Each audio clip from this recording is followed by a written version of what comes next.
दुनिया बदलने से पहले हमें खुद को बदलना चाहिए। लेकिन हम क्या करते हैं, हम दुनिया बदलने चलते हैं। हमें बहुत शिकायत होता है, वो गलत, वो गलत, वो गलत, वो गलत, मतलब कि सारा दुनिया गलत। लेकिन हमें ये कभी फील नहीं होता है कि हम गलत, क्योंकि हमेशा ऐसा कहा गया है कि जब हम किसी की तरफ एक उंगली करते हैं तो बाकी की जो उंगलियां होती है ना, बाकी की जो उंगलियां वो हमारे तरफ होती है। ऐसे एक किसी को करते हैं ना, एक ऐसे, तो बाकी हमारे तरफ होती है। लेकिन हम भूल जाते हैं कि भाई उसके तरफ एक है, मतलब ज्यादा कमी कहीं ना कहीं हमारे अंदर है, लेकिन फिर भी हम दूसरे में कमियां ढूंढते हैं। और यही शायद रीजन है कि हम जीवन भर अपनी कमियों को नहीं देख पाते। लोग कहते हैं ना कि जब हम कोई कितना भी मतलब ज्ञानी हो, जब उसको अपने अंदर का कमी नहीं दिखाई देता है, वो हमेशा अपने छत से दूसरे का मकान तो देख लेता है, लेकिन कभी अपना मकान नहीं देख पाता है।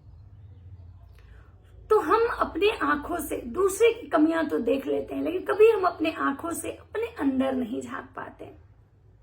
तो चलिए आज हम इसी बारे में बात करेंगे कि हमें अपनी कमियां क्यों नहीं दिखती है, और इसका कितना हमें मतलब इसके बारे में हमें क्या विचार करना चाहिए, या फिर हमको इसको लेके सजग होना चाहिए। नहीं तो अगर हम अपनी कमियों को नहीं देख के अगर दूसरे को देखेंगे तो शायद दूसरे तो बेहतर उनका जीवन होगा या नहीं होगा, लेकिन हमारा जीवन तो खराब हो जाएगा। तो चलिए वीडियो को स्टार्ट करते हैं बिना देरी किए हुए। तो नमस्कार दोस्तों, श्री शिवाय नमस्तुभ्यम, हर हर महादेव। दोस्तों आज मैं बात कर रही हूं दूसरों की कमियां ना देखें। देखना है तो खुद के अंदर झांकें। दुनिया बदलने मत चले, बदलना है तो खुद को बदलें, क्योंकि शुरुआत कहीं ना कहीं आप अपने से करेंगे तो ही शायद दुनिया बदल पाएंगे। इतिहास गवाह है, जितना लोगों ने दुनिया बदला है, दुनिया में को बदलने का एक इतिहास कायम किया है, कहीं ना कहीं वो बदलाव पहले खुद से किए हैं, शुरुआत खुद से किए हैं। तो अगर आप चाहते हैं कि दुनिया बदलना, तो पहले खुद को बदलिए। मैं एक छोटी सी कहानी पहले आप लोग के साथ शेयर करती हूँ, पूरी कहानी देखिएगा, चीजें आपको खुद ब खुद समझ में आ जाएगी कि हमें क्या करना है, कैसे हमें खुद को बदलना है, कैसे हमें खुद की कमियों को देखना है। क्योंकि अगर आप दुनिया बदलने के लिए सबसे पहले खुद को नहीं बदलेंगे, अपने नजरिया को नहीं बदलेंगे, जब तक आपका नजरिया नहीं बदलेगा तब तक आपको शायद बाहर की चीजें भी में बदलाव नहीं दिखेगा। क्योंकि कहीं ना कहीं दोस्त तो आपके नजरिया का है। बोलते ना कि नजरिया बदलते हैं तो नजारे बदल जाते हैं। तो पहले खुद को बदलिए। तो चलिए एक छोटी सी कहानी आप लोग के साथ शेयर करते हैं। एक लड़का किसी गुरुकुल में पढ़ाई करता था। पुराने जमाने में स्कूल नहीं होते थे, कॉन्वेंट स्कूल नहीं होते थे, प्राइवेट स्कूल नहीं होते थे, सरकारी स्कूल में भी इतनी सुविधाएं नहीं होती थी, कोई माध्यमिक विद्यालय, प्राथमिक विद्यालय नहीं हुआ करता था। पहले पुराने जमाने में गुरुकुल हुआ करता था। कोई एक लड़का गुरुकुल में पढ़ाई करता था। गुरुकुल में जब पढ़ाई करने गया, बचपन से ही गुरुकुल में बच्चों को भेजा जाता था ताकि उनको अच्छा शिक्षा मिल सके। वो लड़का गुरुकुल में गया, गुरुकुल में पढ़ाई करने लगा। पढ़ाई में जब वो लड़का, उसकी पढ़ाई जब पूरी हो गई तो वो अपने घर आने लगा। तो एक पहले का परंपरा था कि जब भाई वो कहीं से भी, आज भी वो परंपरा है कि आप किसी हॉस्टल में, किसी यूनिवर्सिटी में पढ़ाई करते हैं और जब आपका पढ़ाई कंप्लीट हो जाता है तो फेयरवेल होती है। उसमें जो आपके सीनियर्स होते हैं वो आपको ब्लेसिंग देते हैं या कुछ गिफ्ट देते हैं। तो उस समय गुरुकुल था और गुरुकुल में भी मतलब यही टाइप की परंपरा थी, लेकिन वो फेयरवेल नहीं कहा जाता था, उसको विदाई कहा जाता था। वो लड़का जो था, उसके पढ़ाई पूरे हो चुके थे, वो अपने घर आने वाला था। वो अपने गुरुजी के पास गया जहां गुरुजी साधना कर रहे थे। वहां गया उनके पास आशीर्वाद लेने की, अब हम घर जा रहे हैं, आप हमको आशीर्वाद दीजिए। जब वो लड़का वहां जाता है, गुरुजी के चरणों में वो चरण स्पर्श करता है और बोलता है कि गुरुजी हमारा पढ़ाई पूरा हो गया और अब हम गुरुकुल को छोड़ के घर जा रहे हैं, आप हमको आशीर्वाद दीजिए। गुरुजी ने उसको आशीर्वाद दिया, उसको गले से लगाए।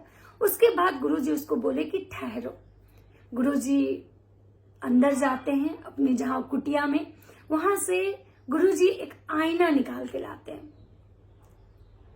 आईना ले आते हैं और उस लड़के को देते हैं। लड़का बहुत अचंभित था कि गुरुजी हमको आईना क्यों दे रहे हैं, किताब देते, पढ़ने वाले स्टूडेंट को किताब देते, आईना क्यों दे रहे हैं। लेकिन फिर भी गुरुजी दिए थे, अपने गुरु की बातों का अवहेलना नहीं कर सकता था, उसको मना नहीं कर सकता था, वो चुप रहा। गुरुजी उसको बोले कि ये आईना बहुत ही दिव्य आईना है, बहुत मतलब क्या बोलते हैं, इसमें बहुत सारी शक्तियां हैं। इसको तुम जिसके चेहरे पे रखोगे, जिसके चेहरे के सामने इस आईना को ऐसे लगाओगे, उस इंसान के दिमाग में, उस इंसान के मस्तिष्क में क्या चल रहा है, वो सब कुछ तुमको इस आईने पे प्रिंट हो जाएगा। तुम पढ़ सकते हो कि उसके दिमाग में क्या चल रहा है। वो लड़का बहुत मतलब खुश हुआ, ये भाई एक नया चीज था उसके लिए। उसके बाद वो गुरुजी से आशीर्वाद लिया और अपने घर के तरफ बढ़ गया। जो वो बाहर निकलता है तो उसको लगा कि भाई इस आईने का में सच में ऐसी शक्तियां हैं या गुरुजी हमको ऐसे ही बोल दिए, इसको चेक करते हैं। वो आईना सबसे पहले वो अपने दोस्त पे लगाया, दोस्त के चेहरे पे, कि देखो एक आईना है, इसमें तुम अपना शक्ल देखो। जब वो दोस्त के चेहरे पे लगाया तो उसके दोस्त के दिमाग में, मस्तिष्क में जितनी भी नेगेटिव चीज थी, जो भी नकारात्मकता था, जो भी बात था, वो सब कुछ उसको दिख गया। उसको बहुत हैरानी हुई कि मेरा दोस्त मेरे बारे में ऐसा सोच रहा है, इतना जल रहा है हमसे, हम तो इसको बहुत अच्छा मानते थे। लेकिन वो पढ़ के वहां से चला गया, कुछ बोला नहीं। फिर आगे बढ़ा तो उसको ना एक और रास्ते में एक बुजुर्ग व्यक्ति मिला जो कि भीख मांग रहा था कि मुझे खाने के लिए कुछ दे दो, खाने के लिए कुछ दे दो। वो इंसान, वो जो लड़का गुरुकुल से जब निकला था तो उसको खाने के लिए कुछ, रास्ते के लिए कुछ मिला था पोटली में बांध के गुरुकुल से। वो सोचा कि इस भिखारी को दे देते हैं, वो ज्यादा बुजुर्ग आदमी है, भूखा है, इसको दे देते हैं। और वो उस बुजुर्ग को दे दिया। उसके बाद उसको लगा कि अच्छा ये सच में भूखा है, सच में मतलब ये भिखारी जो है इसको जरूरत है या फिर ये भीख मांगने का इसका एक तरीका है, उसको चेक करते हैं। उसके शकल पे उसने आईना लगाया तो उस भिखारी के अंदर जो कुछ भी था वो उसको दिया। उसके दिमाग में क्या चल रहा था वो सब कुछ उसके आईने पे आ गया। वो पढ़ के बहुत हैरान हुआ कि बताओ ये भिखारी है, ये लोगों को किस टाइप से धोखा दे रहा है, इसके दिमाग में इतना गंदगी है, ये अच्छा इंसान नहीं है, ये बुजुर्ग है तो क्या हुआ, लेकिन ये रिस्पेक्ट के लायक नहीं है। उसको बहुत दुख हुआ। वो चला गया घर उसी दुखी मन से। वहां गया तो उसके माता पिता थे घर में। उसको देख के बहुत खुश हुए कि मेरा बेटा इतना दिन बाद गुरुकुल से आया। उसकी बहुत स्वागत हुई। उसकी माँ ने अच्छे अच्छे पकवान बनाए उसके लिए। उसके पिता उसको गले से लगाए बहुत सारे। उसको लगा कि क्यों ना हम अपने माँ बाप का टेस्ट करें उस आईना से कि मेरे पिताजी के दिमाग में क्या है, मेरी माँ के दिमाग में क्या है। और वो उस बंदे ने एक एक करके अपने माता पिता के चेहरे पे वो आईना लगाया। अपने पिता को बोला कि देखिए हम एक बहुत अच्छा आईना लेके आए, देखिए इसमें अपनी शक्ल। उसके पिता को लगा भाई मेरा बेटा आईना लेके आया है, देखना चाहिए। वो उस आईना में देखे। जब उसको उस आईने पे वो जब पढ़ा लड़का, तो अपने पिता के अंदर चल रही बहुत सारी ऐसी नेगेटिव बातें, अपनी माँ के अंदर की बहुत सारी नेगेटिव बातें जब उसको पता चली, वो सोच के बहुत हैरान हो गया। बोला कि भाई दुनिया में कोई भी सही नहीं है, यहाँ सब के सब मतलब बेकार है, सबका जो मतलब सोच है बहुत बेकार है। हम ऐसे दुनिया में रहते हैं और गुरुजी हमको ऐसा आईना दिए कि जिसमें मतलब मुझे कुछ भी, कोई भी इंसान अच्छा नहीं लग रहा है। हमको ऐसा आईना नहीं रखना है।